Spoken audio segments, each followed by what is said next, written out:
Next on BYU Sports Nation, Signing Day 2015. Welcome to your one-stop shop for BYU football all access. We'll go live to the Student Athletic Building for an all-access look and your complete rundown for the signees. It's football in February. Sign here for awesomeness. Let's go. This is BYU Sports Nation, brought to you by The BYU Store, simulcast on BYU TV and BYU Radio. Now, from Studio B, here's Spencer Linton and Brian Logan.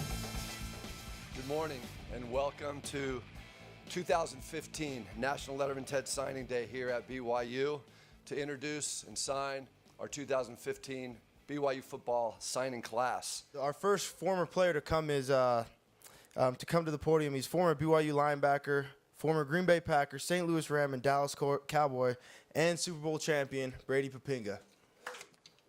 Well, good morning. The first signee to come in so far is Bo Hodge, the son of Merrill Hodge, 6'1", 198-pound mobile quarterback who's going to beat defenses not only with his arm but also with his feet. So there you have it. I'm proud to announce the next signee to the BYU 2015 football class. It is from DeSoto, Texas, the great state of Texas, 6'1", 186, Achille Davis, wide receiver. Tom Holmoe, Brady Papinga, David Nixon. That's just the beginning. Former players announcing the new players. Sign on the dotted line, y'all.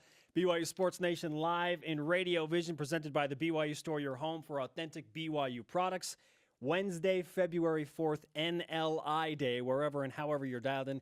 Great to have you with us. I am Spencer Linton, teamed up with 2009 BYU football signee, Brian Logan. Man, I told you about that, man. Saying my age. I'm, a little bit insecure about the fans knowing how old I am. Nobody's going to do the math kind of on old, that. Dude. I'm just a has-been, man. The important thing is you're a young. football signee at BYU. The Cougars and their football program winning Twitter. More on that in a bit. An all-access signing day edition of BYUSN.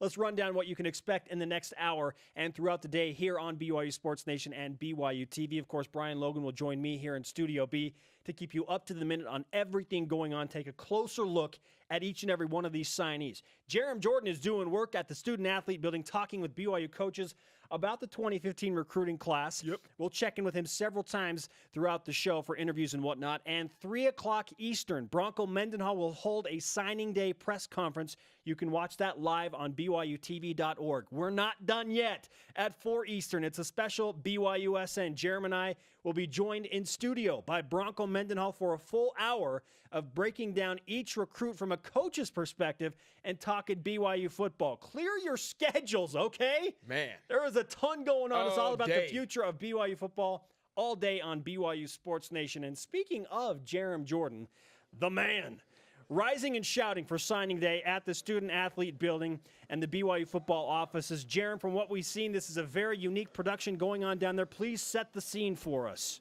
Absolutely, a lot of blue. And as you can see, really a draft day feel. This is something BYU hasn't done. A bunch of tables are set up right here. It looks like the Cleveland Browns are going to trade the 22nd pick or something. But you've got a lot of former players. You've got administrators. You've got coaches, a couple of families, a ton of social media going on. It's really a celebration of the day, and it's been fun. Preston Hadley's been the MC. He comes over to the podium to the right over here. He'll announce a former player. That player will announce who the signee is. They'll put it on the big board, show his highlights, and really celebrate. It's been a lot of fun.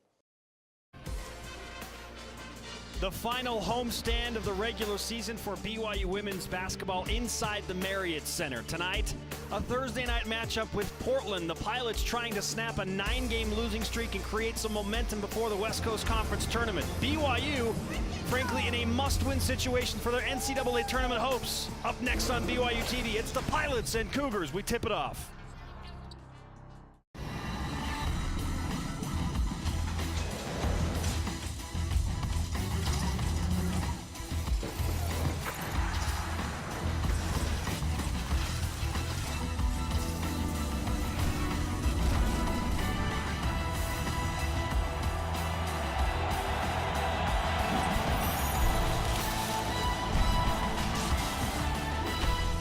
West Coast Conference basketball approaches March, but not before the end of a February frenzy. It's the 4-23 Portland Pilots in Provo to take on the 19-8 BYU Cougars at the Marriott Center. As of now, here's a look at the updated West Coast Conference women's basketball standings. BYU in 5th, just one game behind a trio of teams tied for second. It is that close.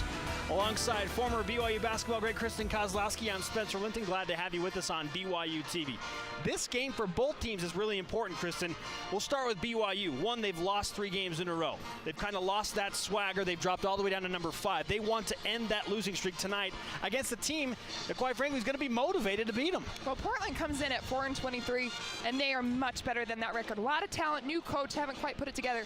BYU, having lost those 3 road games, it's a bad taste in their mouth right now. They got to regroup, especially right before the WCC tournament next week.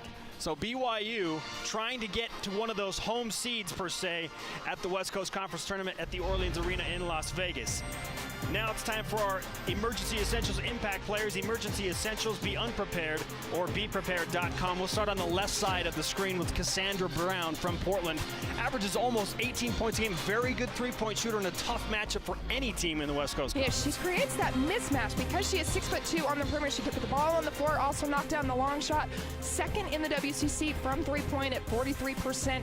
And she has a great ability to create that shot and also create shots for her teammate. On the other side of the court, Lexi Eaton for BYU. She is the WCC leading scorer at 21.2 points per game. She creates the space off the dribble for her shot, and you'll see she can run the floor very well, rebounds the ball well as well at 6.5 rebounds per game. She's playing fantastic for BYU, needs to play consistent going into WCC tournament play. Starters for the visiting Portland Pilots will go like this. Kaylee Van Loo, Cassandra Brown, the senior guard, joining her in the backcourt, along with Kari Lutonen, Jasmine Wutan, and Cassandra Thompson, the senior forward. The Pilots, coached by Cheryl Sorensen in her first season as the head of that program. And as Kristen just mentioned, a team with some very good individual talent.